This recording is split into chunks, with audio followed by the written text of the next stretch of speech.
Dennis, how did y'all come about finding about this location? I had one of my young people in Lindale had bought some, and it started showing up in Lindale, and we started backtracking. In the schools, or he'd been out of school about 2 years, but he was drunk on this, and we started investigating after that. And it took us about 4 months to backtrack to this house. We've got 2 steals. We thought we had 1 steal, but when we got out here and run the search warrant, we had 2 steals that he's been operating. Okay, and he was making corn whiskey, moonshine. We've got the mash that he cooked yesterday, and we've got the new mash that he's getting ready to cook tonight or tomorrow. Okay, show me the mash. The new mash is right here in this barrel.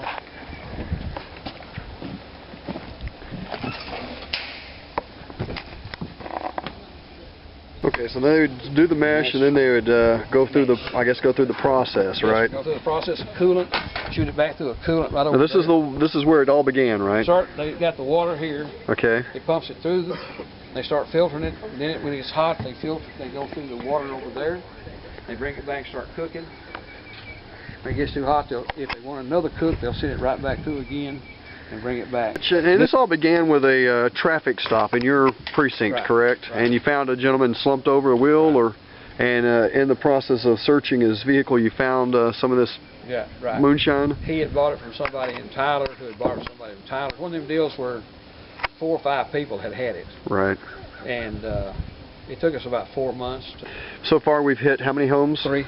3 homes. And in those 3 homes, what all did we find? Is this what we found at this location, or we find stuff at the other locations? The other house, one house, we found a mesh getting ready to come down here, and it was being cooled by the swimming pool, and we found corn whiskey there.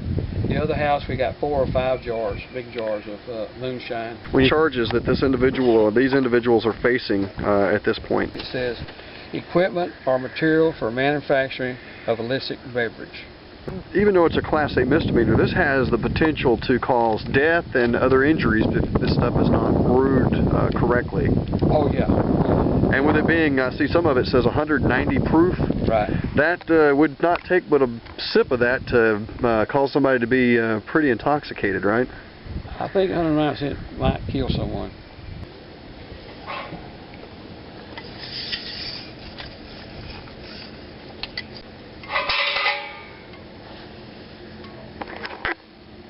So this is like the colon?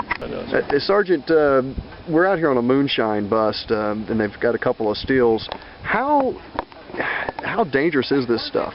It can be very dangerous if it's not distilled properly. I've heard of people that have gone blind before from it. If it's not made right, they can get sick and get forms of alcohol poisoning and even die. Okay, and how common is seeing this stuff? Not very common. Lately, we haven't had a still in quite a while. The fact that the movie, the show on TV with the moonshiners has probably got a lot of people into wanting to do it.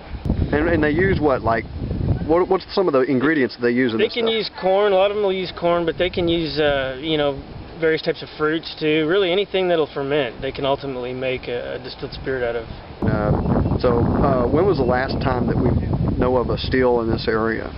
In this area, it's been a long time. I'd say several years.